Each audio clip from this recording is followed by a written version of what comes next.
Hey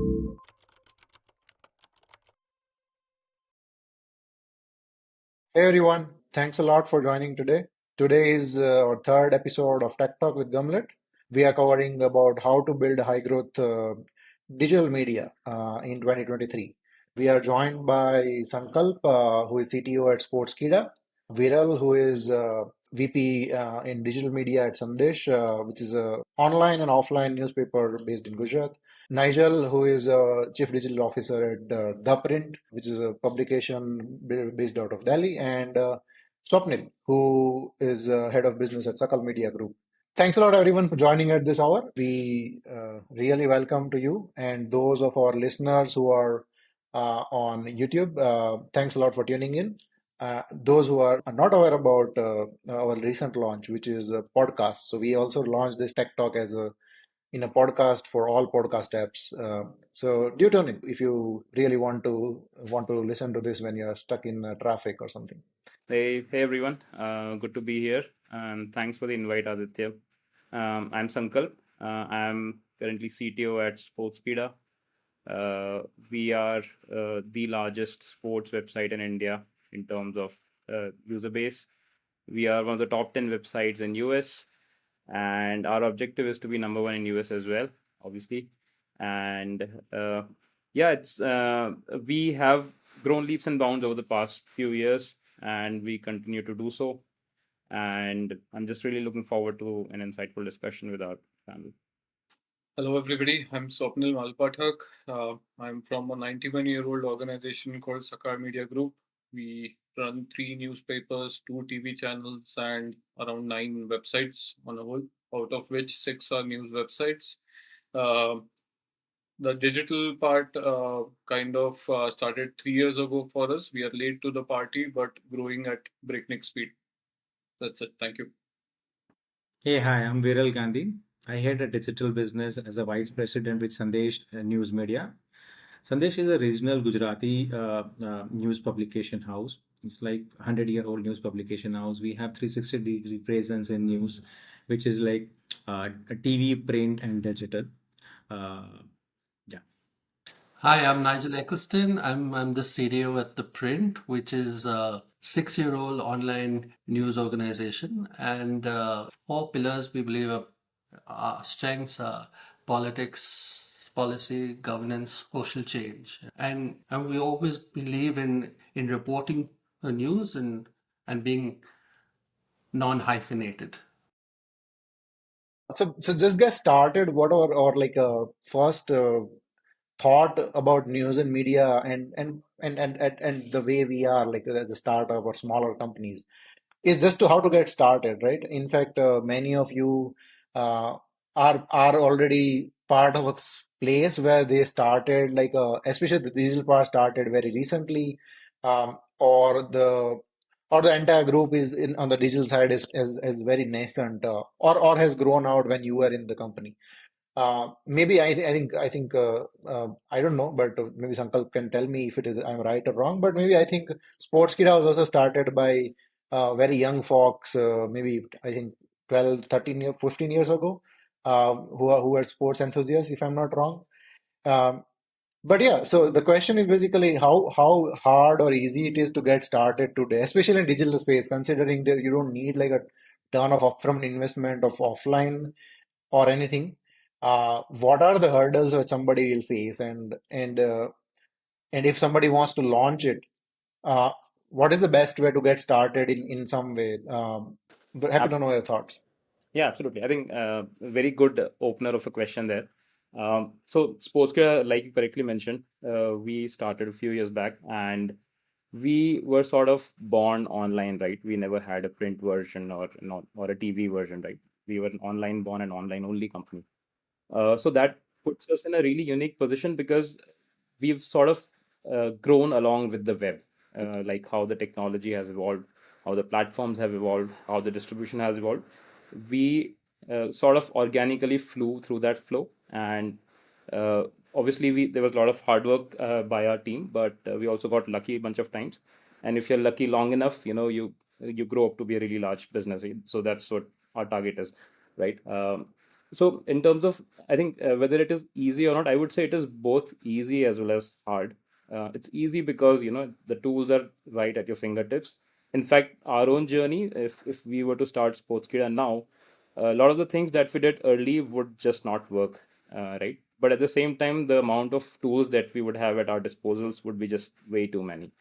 So it's very easy to get carried away by that the tooling, the whatever the fad is and whatever. So I think we did a good job of kind of keeping our heads down and focusing on the basics, just figuring out what the core business is all about, what our consumers actually want and love.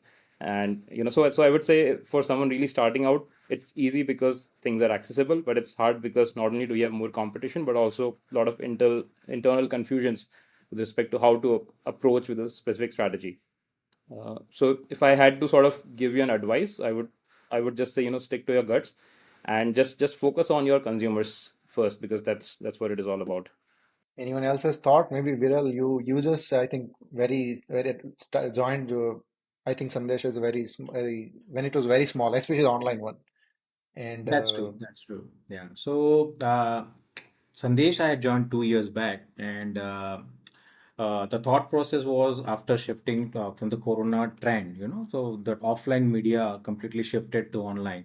So, Sandesh was completely mainly focused on TV and physical print media, and digital was just as a byproduct. So then we focused, we revamped everything. We changed the UI, UX, the technology, and the content format because there was a trend. The circulation of the physical newspaper went dropped by almost like 30-40%. And they were shifting to digital. Though that's how we planned. And last year we relaunched everything, website and our application, and yeah, so and I'll tell you one advantage is like brand recall value also that's really help us. So we jumped like after revamp, my traffic is almost like 10x within 14 months. So yeah, so people were waiting for us, and we were like a 100-year-old company.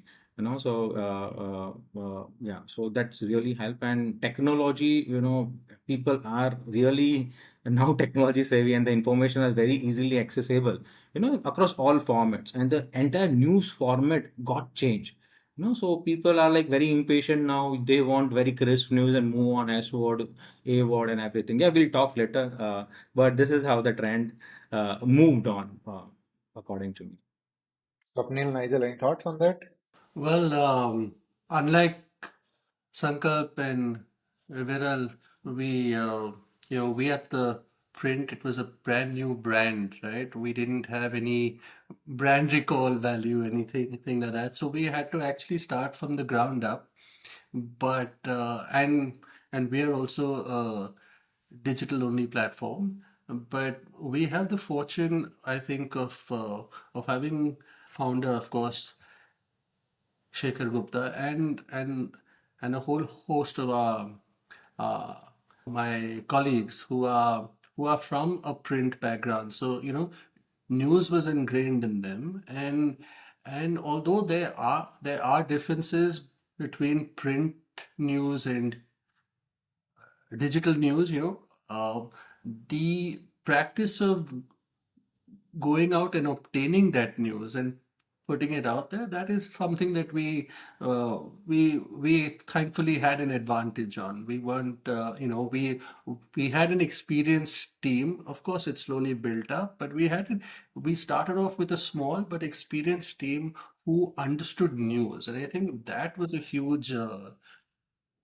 benefit for us. The platform, the medium, of course, was new to them, but the understanding of news was there. Okay, yeah, I think it makes sense because I mean the core ingredient was in place. Swapnil, any thoughts? By the way, I'm connecting with Swapnil for the first time, but Yeah. So we as Sakal Media are a mix of the print, this Sandesh, as well as Sportskeeda. So within the last 3.5 years, although we are a legacy organization, we are a 91-year-old organization. And Nigel might be knowing Shekhar's writes for us. He visits our office also quite often. And also, so what I took over digital at Sakal Media 3.5 years ago. Initially, I was a part of the program management under the chairman's office, so I was doing different things. But 3.5 years ago, I was given this um, very aged man who again had to learn how to walk. So I would put it that way. And it was a Drupal-based system, which was I felt somehow was built overnight by a company because it kept crashing all the time. So and the amount of money that we had invested in it previously over the last 13 years was mind-boggling. Like I still haven't managed to break even because of that amount. If I factor in that amount, I will never break even. So, legacy media organizations were kind of confused on whether to become a tech company or a media company. So, they were investing in tech, which they didn't have a clue about. Their IT teams were trying to create media websites, which are nowhere like normal websites, with the amount of integrations, plugins, can go on forever. So we focused in the last 3 years. We've been trying to create properties. Three of them have a print product or a TV product attached to them, whereas three are only digital. There is nothing, no aga, no picha to it. These are plainly digital, and five of them are in one Marathi vernacular, and one is in English. And these are spread across two states, that is Maharashtra and Goa. So I have to deal with Marathi, English, and Konkani to some extent because the TV channel in Goa that we have is Konkani. So I have different challenges compared to Sankalp and Nigel, whereas Viral and me are probably in the same boat when it comes to languages and the complexity that goes with them. So over the last 3 years, we've grown exponentially. I kind of changed the organization's mindset from being a mixed tech plus media company to only a media company. Like Nigel said that we focused on the news. I asked the team to focus on the news and let's get a SaaS based CMS and headless CMS and move to a platform which will not complicate life for us, which will ensure basically availability and stability and scalability, of course. So that is what we've been doing. We've been moved to a SaaS-based platform since the last 2 years. First year, I spent fighting Drupal, trying to uh, make it work according to our wishes. That did not happen, so then we moved to this platform. So, and someone rightly said that there is a new trend coming up every day in digital, and we can't keep chasing every trend. If we end up doing that, then God help us. Any which ways, the CPMs are down the drain, and if we keep doing that, then break even is nowhere in sight. I think I spoke too much. Over to you. Yeah, okay. Makes sense. So, I mean, just to sum up, like if somebody wants to get started, the core ingredient is the news, right? Whatever way you are doing, if that is in place, then there are choices about how do you go about tech, and I think as I think Swapnil said, many companies are finding only media companies is a good thing.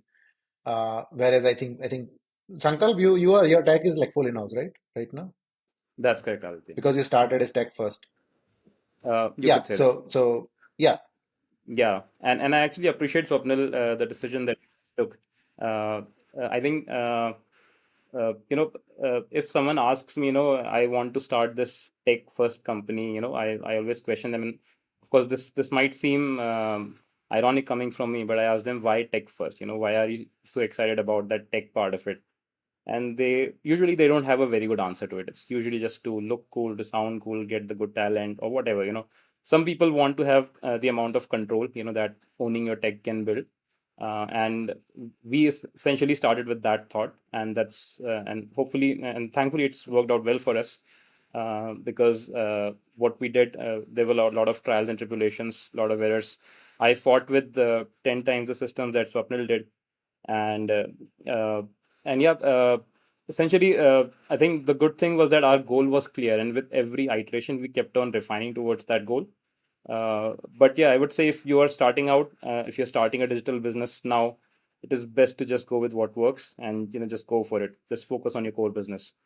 There's no point in reinventing the wheel. Because I think the wheels made are already at least good enough for 90-95% of tasks that Yeah, needs to be actually, done. you have to focus on your core domain expertise, and let's leave about like there are expertise on technology side also. So, right, like Swapnil said that rather you use a SaaS model instead of you putting all the energy and rectifying certain things. Makes sense actually, and you can focus on your core business. Yeah, I guess in last 10-15 years, the SaaS evolved a lot on all aspects. So maybe 10 years ago, it might not have been the right choice or not easy choice. Maybe today it is. So previously, what was happening that people were not trusting the SaaS model actually, because it was not residing, that it was not hosted in your environment. So they were like, "Oh, okay, my data might be like, what will happen? I don't know." So now that robust technology and the security mechanisms are in place, so it's advisable to use SaaS Yeah, model. billing was also not transparent earlier. That's true. Yeah. Ah, okay. Um, okay. So once let's say these things are in place, how do the growth works? I mean, what are the growth channels generally? How does it get the eyeballs, as we say, right, in the industry? Is it like a Google driven? Is it like a ads driven? I mean, inbound ads driven, or it is like a uh, social media or Facebook driven? I know, and there are a lot of things you can talk about. Is uh, like there is entire AMP thing that happened, and Facebook instant articles, and we are now back to the full circle of owning again the content. So what happened? I mean, there. I mean, it is completely like a blank for a lot of people, even like me. Like I have been in the tech space, but never in the media space. Uh, so what worked, and like what are these challenges that sometimes big tech companies keep throwing? Uh, so yeah, anybody who has the who had did ride the roller coaster, just let us know. So for the last 5 years, we ended up working for Facebook and Google, and now they don't need us anymore. So we are a part of the layoff that they are doing, and and now they've integrated Bard with the Google search engine results page. So they've killed us practically. They're practically showing bits and pieces of our news as a part of the AI summary that is being shown on SERPs. So the future is very weird at the moment. Like it's constantly evolving. Um, One option is completely going behind subscription paywalls and not letting Google crawl our content. But then there is this fear of losing ad revenue, and so it's like a catch situation. We don't know what to do, where to go. So a hybrid model is something that feels like will work in the offering. We are trying to derive a hybrid business model which will kind of help us grow our numbers, I mean users and page views, engagement, etc., and at the same time keep our heads above water when it comes to revenue. So we are experimenting with a lot of things, but you rightly said that it has been a coaster for the last 2-3 years. आज रात सोते हो तो कुछ अलग होता है, सुबह उठते हो तो कुछ अलग होता है. And last 3 months, I think there have been 6 or 7 updates rolled out by Google, and it has hit traffic like crazy across the board. I saw a post on LinkedIn by a Hindi news website also today, and it was in a bad shape, almost 50% traffic drop. So I myself am facing around 30 odd percent traffic drop, looking at the current numbers after the algorithms. So we, to put it simply, we work for search engines till date, and that is what kind of has got us into trouble, and now we'll have to figure out other ways to survive and grow. Well, I kind of agree with you there that so initially, because we needed some kind of growth, right? And honestly, we took the opportunities wherever they were presented. Um, in terms of not only growth opportunities, but also things that could help us with our growth, like finances, for example, being a small startup, you had your AWSs and all of the world offering you free tiers at a larger volume and things. So I think we were in a we weren't in a position to say no to anything. We needed that growth. So wherever things were offered without compromise, of course, on the news, I mean, in terms of just helping us with the growth, we we took everything. Of course, saying that our core strength, as Viral also said, you stick to your core strength. Our core strength was understanding of news. So we we decided to do that because that is how we knew best, right? And tech and everything else was only an enabler to push this out. So initially, yes, Swapnil, we also worked for Facebook and everyone else, because in those days they were all gung ho about news and promoting it.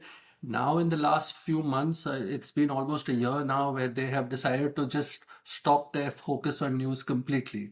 And they were So also paying well then.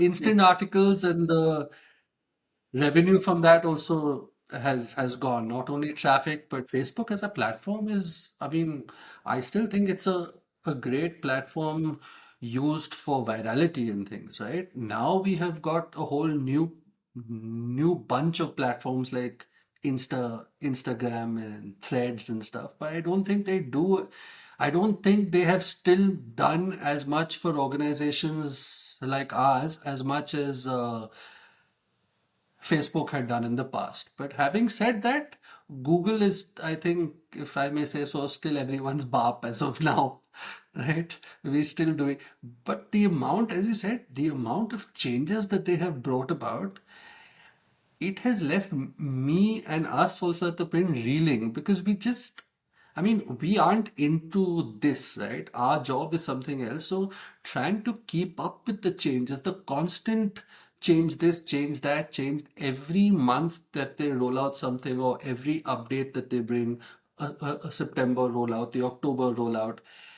We all have large teams, and to expect to expect your entire team to change halfway through and change your approach to how you work each time they roll out something new is problematic. uh I'm not jumping down Google's throat, of course. I mean, they have helped us a lot, but I'll just say that things have compounded of late, not only with their rollouts, but also with the forced implementation of GA4. I think all publishers are forced to find other ways to do things or find the way to do the same thing in a different way.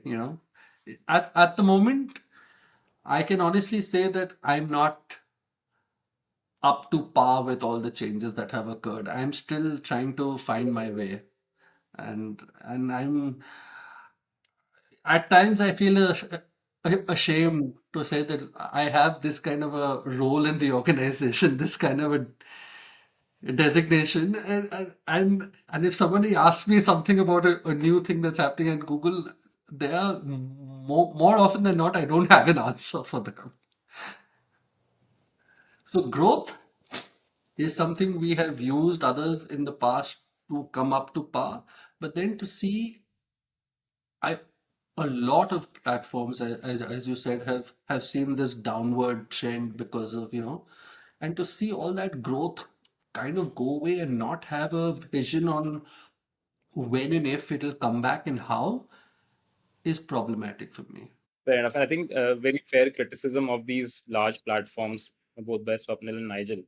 Of course, I mean, both of you attribute some of your successes to these platforms, but at the same time, the speed at which they are evolving now, and without warning, it's like a giant sitting on shifting their butt over a bee, right? The giant is just adjusting themselves, but the bee just gets squished, right? So that does happen. So I think this is one of the reasons in retrospect where kind of owning the tech and staying nimble footed would have been a really good superpower to have, right? Because the changes keep on happening, and you either keep up with them or you get crushed, or you figure out an alternative and build a really trailblazing business, right? The latter is probably the most difficult and the least likely. You would want to stick with the big platforms and drive your growth, but at the same time keep on continuing growing your brand, reducing your dependence and all those things. So I think if you have to still kind of understand where this is headed towards, I think it always helps to go back to your first principles. The three core pillars that brought you here. The first one is figuring out what your consumers are looking for. The better you are at it, the more likely you are to succeed. The second one is how efficiently you are able to serve that content on your platform. How efficiently it is distributed, whether it is through social, organic, paid, whatever channels that you would prefer. And lastly, how efficiently you are able to build that as a business. Maybe it could be monetization via ads or subscriptions. So I think the core fundamentals still remain the same. And as much as we would love to not have to respond to these changes, we are forced to. And I would say, just staying nimble footed and relying on things which just work out of the box, and and then owning the level of control that you would have. That I think that would be a really superpower to have at this point. See, I have a slight different opinion over here. Is like, see, end of the day, you have to own your users or customers, right? And this media, we'll say social media, and these are not a third party platform. These are not your platforms. So our target is to get users to our own platform, which is my own website, because that is under my control. Tomorrow the Facebook is changing their policies, or Instagrams are changing their policies, or YouTube is changing, that they have done and they are continuously doing. So there, I'm acquiring those users as a followers or subscribers, but I have no control over them. Whatever CPMs they are offering, or whatever the conditions, or the policies or community guidelines they are offering, we have to follow, otherwise you'll be thrown out. So end of the day, you have to own that customer, which I have to decide on my application, on users pocket. That's one. Second thing, slowly Indian market is growing, especially after demonetization. So we have to drive our users to T word and S word. Right now we are at A word, but definitely the subscription. Obviously, people are hungry for a quality news. They are willing to spend, but that pie is literally small, but it's still growing. So I think we have to focus. Definitely, we cannot put our all content on subscription wall, but slowly the explainers, the articles and the exclusive stories, definitely we have to put at SWOT. And then you have to slowly monetize, and this other social media platform could be, see, previously we were considering as a revenue generation tool. Right now I think that slowly went down. I think we have to use those tools as a marketing tool, you know drive our users, showing the promos or a glimpse of your content, and then the back traffic we have to get them on our application or our website, where you are owning those platforms. Otherwise, definitely you are there on the third party mercy, and we have no control. We have to blindly follow. Yeah, agree that right now also we cannot be 100% dependent on our platform. We have to be there, but slowly we have to think toward how I can own those users which are under my control, which are under my policies, which are under whatever I want to throw as a AI, not Google's algorithm, or Facebook algorithm, that the recommendation tool. I will own that users based on his consumption history or a pattern. I will throw the news on this list. Yeah. No, I completely agree. But and uh, we have the fortune to have a large, a sizable, loyal user base. But for growth, I mean, you need platforms like Google and stuff to bring you more growth, because you have, say, 10 users, right? You need that virality, that growth platform to increase it from 10 to 11, from 11 to 12, because that is how discoverability happens. Everything can't happen through word of mouth, or through single shares between peer-to-peer shares. All these kind of platforms are still needed, especially for, I think, smaller players, like us, we aren't like a Times of India or something, and we still need that. That is the otherwise, how will you grow, right? If there's no platform for distribution or virality, then how will you grow? But I completely do agree with you. Your users are your users. Don't depend on platforms like FB or Google to create a user for you. But at the same time, you need them to introduce a new user to you, right? So I think it's a kind of a balance that has to be maintained. Absolutely, Nigel. So I'm saying that you require those platforms to drive traffic to your platform. Definitely, you cannot ignore that. Those are giants, and you have to depend on that. But let's start gathering the users towards our platform. Definitely, they will drive traffic, and we have to get the return traffic to our platform. You can't, you have to have those people, and you have to take helps of those giants, because overnight you cannot create such amount of traffic. You are dependent on them.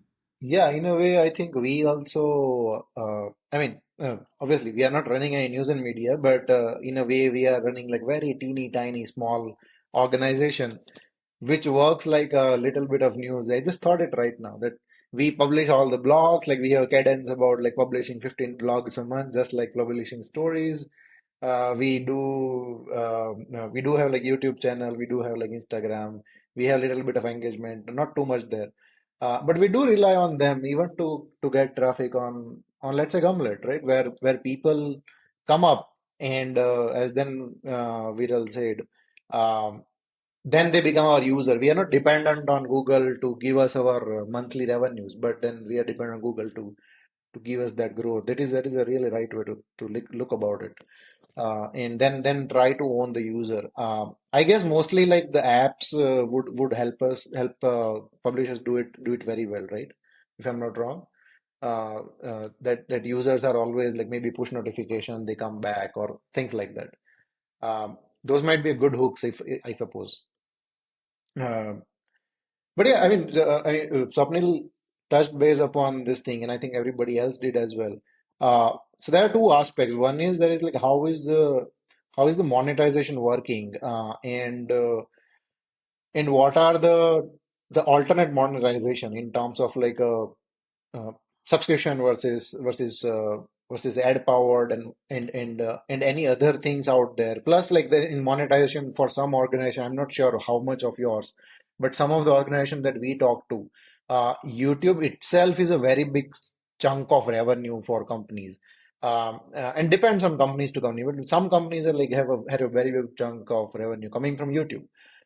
So how does the blending works in terms of monetization, and what are the trends which have been like promising in last at least maybe a year? We don't want to talk more about too much past, but how is it done on the monetization front? In the end, like everybody needs to earn money, pay the bills.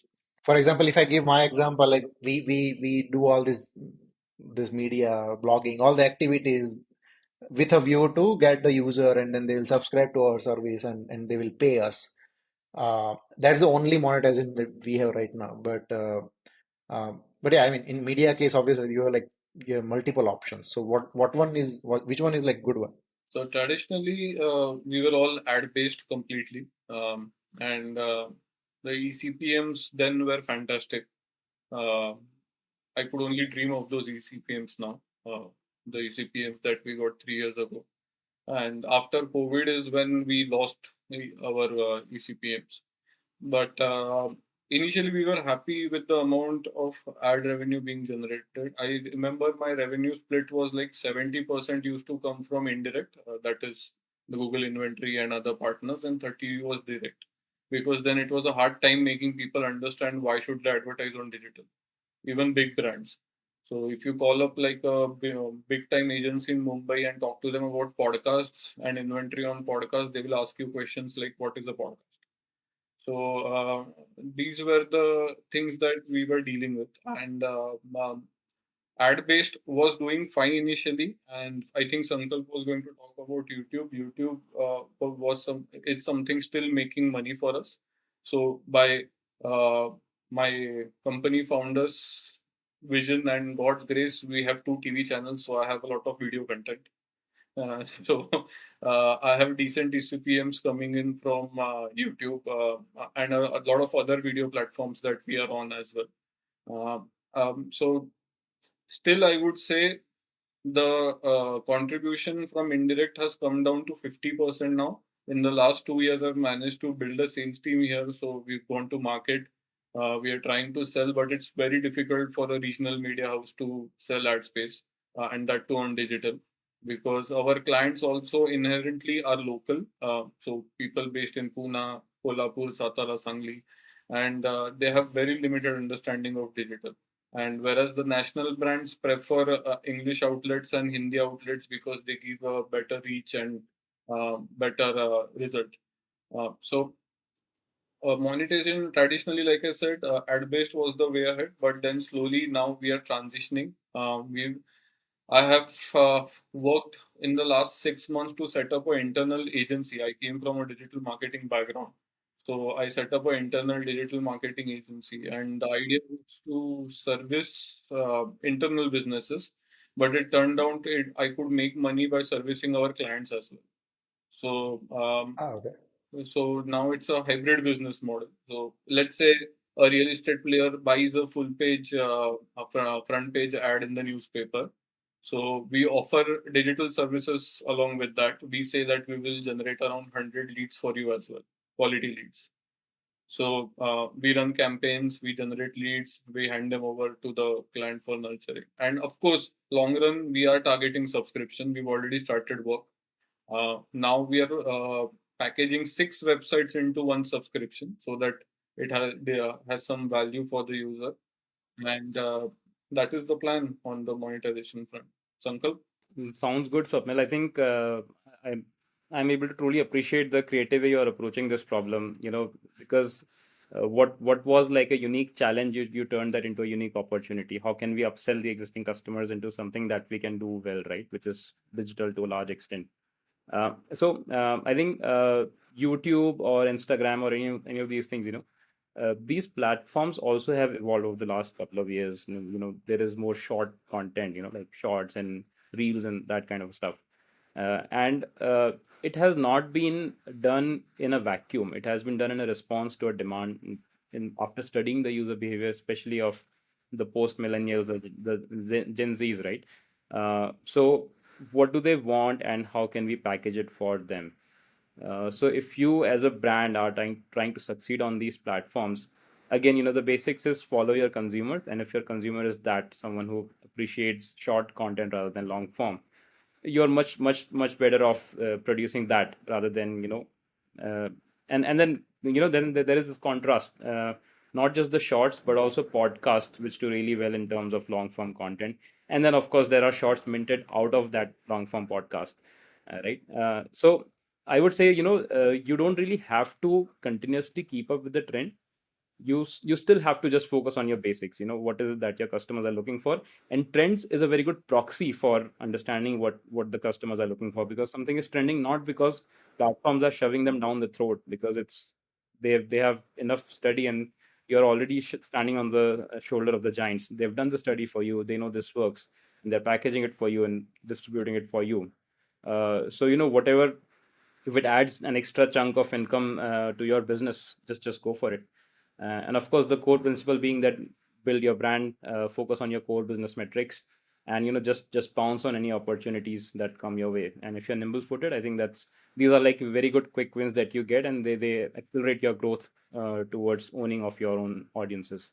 Oh yeah, I think there was I mean on not on news and media, but in e-commerce, I just met one of a founder who run a SaaS just to run the stories like of a widget on e-commerce websites, which just helps them like show the video, convert the users. I mean, the behavior is like certainly there. Yeah.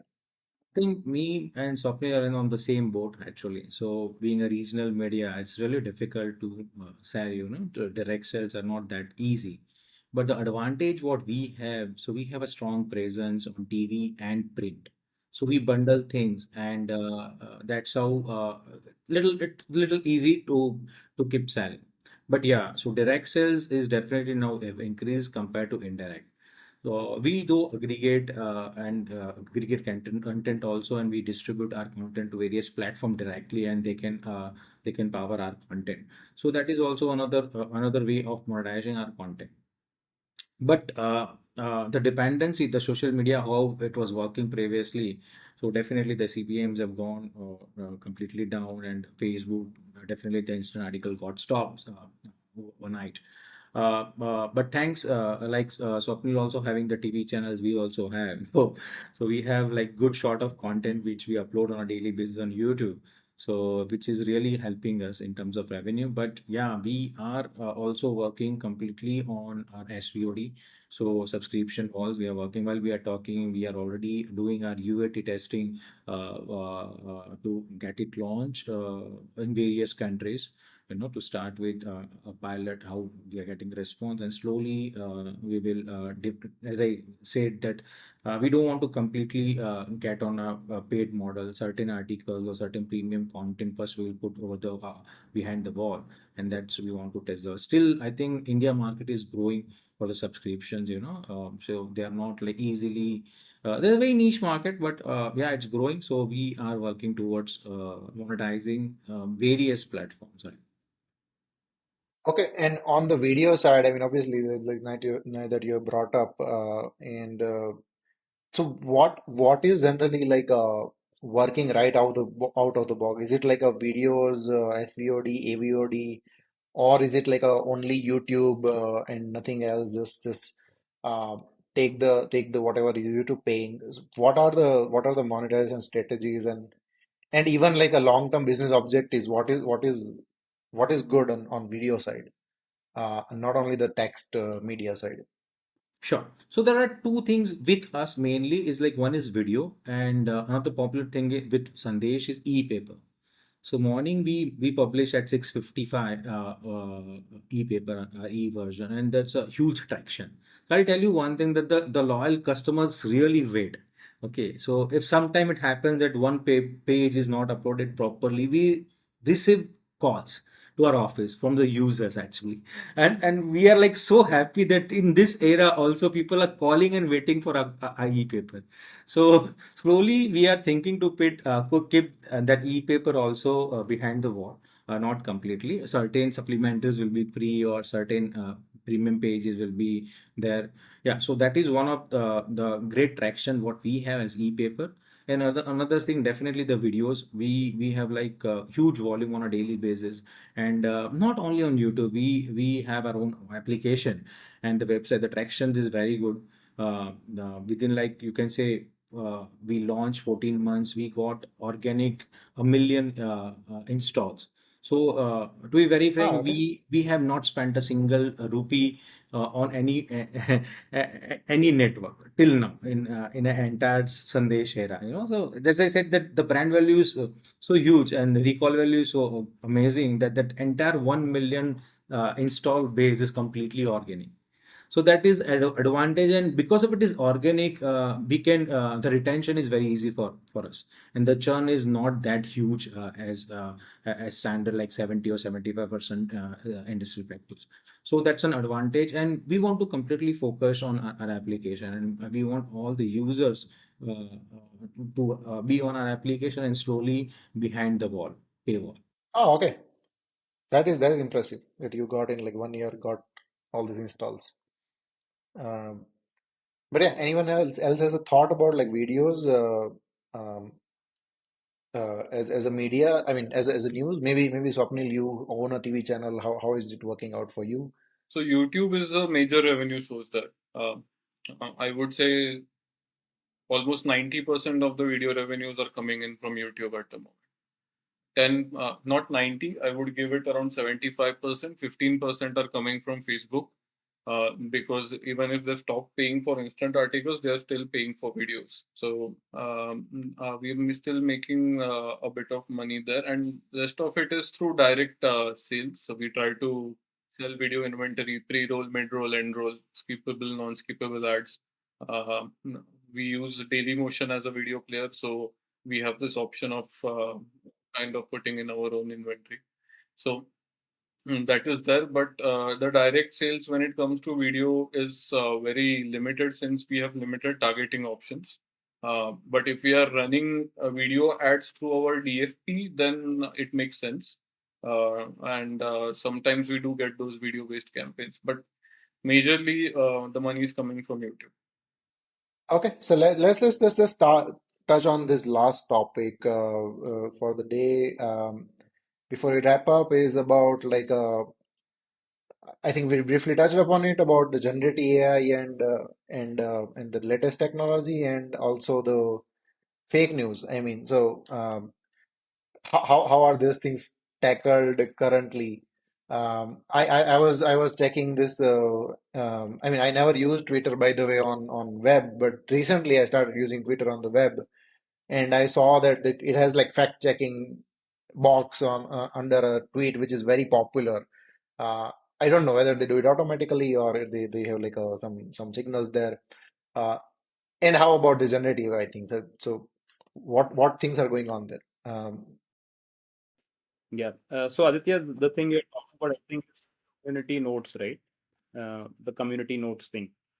So essentially, it is notes by the community who have done the trouble of fact checking it against reputable sources. Could be a reputable website, and then they've sort of put their citations. And I think that's really good example of a scaled up version of fact checking being done by community without having centralized moderators and without having to deploy very large scale algorithms to control that, because again, an algorithm to tackle an algorithm seems like an obvious choice, but oftentimes the solutions are in the simpler things. Right? And you again have to understand what your intent is there. Your intent is to validate whether what's being claimed in that tweet or exposed is valid or not, it's legitimate or not. With respect to generative AI, uh, I think most of you would agree that uh, things have never been the same, and they are never going to be the same again. And we are at the cusp of this evolution where it's going to be so dramatically different when it is fully done. And I think in just 2 3 years we'll see the signs of it, maybe even sooner. That it will just be indistinguishable from what we are used to. And of course, this presents a lot of opportunities and at the same time a lot of threats. Uh, I think using generative AI to produce your content end to end is probably a very stupid idea if you're serious about your business. If you're in it for the short run, I'll just make a quick buck. Ek saal mein I'll just shut down my business. Sure, go for it. You might win, you might lose. It doesn't really matter. But if you really want to build a large business, sustainable one that will outlast you, that's probably not. This is not an opportunity you should be grabbing at this point in time. It's way too risky. It has to be moderated very heavily. The hallucination problems are there in the best of the best models out there. So just approach with caution, but at the same time, keep on getting taste of it where it can be assistive to what you're already doing, rather than just disrupting your entire thing. I think, and it's not a fad. It's something that is there to stay. It's going to evolve and grow into something really powerful.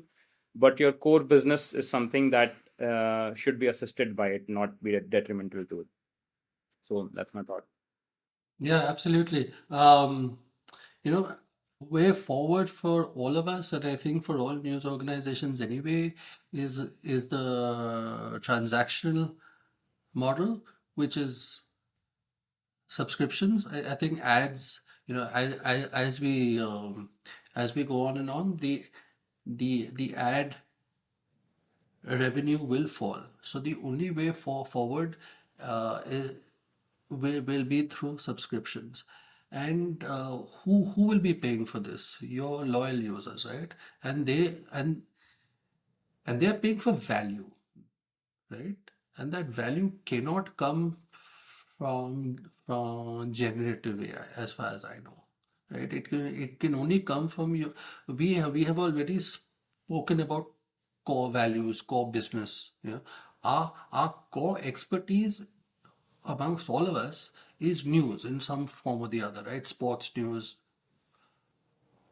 politics, whatever. Our core value is the news we bring and how we bring it, how we go out and report on the ground or whatever. That uh, bringing you stories that you will not find anywhere else, right? That new angle you will not find anywhere else. That is, I think, I mean, the core reason why anyone will pay for something, for content. And for all of us, content is king. And to have that done through generative AI, I mean, creating something out of thin air, in other words, right? That poses a problem. Unless you're an organization that says, I'm here to bring you fake news. For example, The Onion, right? It's humorous stuff and stuff. It's it is humor, so you can use it for that. But serious news, practically, I don't see any area in which it can we can I don't see any area where any of us can use it extensively. To help us in some way, perhaps, and I'm only saying that because I can't think of, I mean, I don't want to say across and say no, no at all, but how it'll help us and stuff, I don't know. And the more it grows, the more moderations that everyone will bring into place. I mean, that's always been the thing, right? With any new idea out there, there's always a way to control it and moderate it. So how it goes on from here, I'm not sure. It's here to stay, sure, but in what form and how we will be able to use it as a news platform, I'm not sure. Even I agree with Nigel. It's very early to comment on this, that how it's going to shape up. But purely AI generated articles will definitely in current scenario won't work. Definitely AI can help us. While but that personal touch, the reporter or the editor is writing those articles. Definitely there will be way beyond, way ahead. The feelings and for example, some reporter went to the location and he have whatever he have felt and he's writing something. Definitely, your AI generated articles will not have that entire narrations. That's one. And definitely, as Sankalp also, that you require a moderation, because completely putting over that straight away going and publishing it will be on a high risk in current scenario.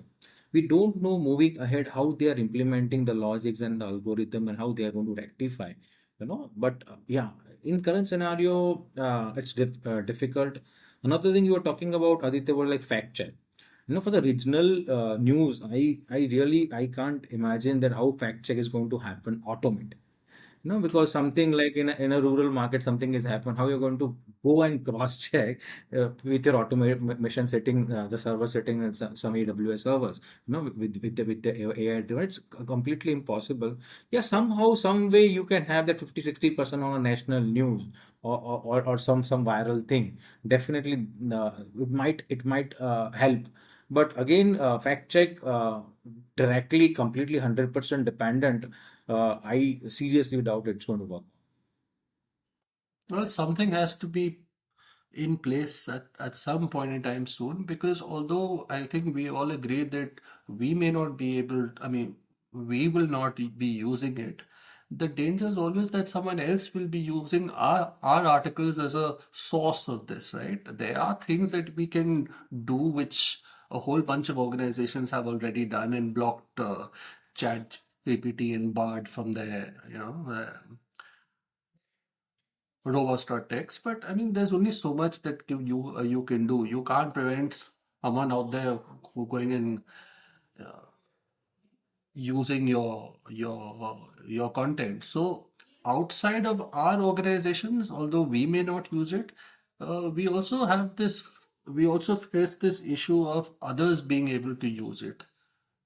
Use our content, our hard-earned, hard-worked content, and using it in ways which we wouldn't have imagined. So there is the But I think there there is are signs where, I mean, maybe regulations or something might help out on that front. I mean, already we are seeing that some will signs come there. into place, I'm assuming. Of course, that will come into place, but how soon and that I don't know. It's all new to all of us. Okay, I think we are at time, so I think we will wrap it up. Uh, Thanks a lot, everybody, for joining today. We really appreciate your time, and thanks a lot for having like super insightful discussion about news and media, which I think very few people knew. So I hope our listeners will find it helpful, and thanks a lot. Thank you, Thank you so Aditya. Please much. ask the listeners to buy our subscription.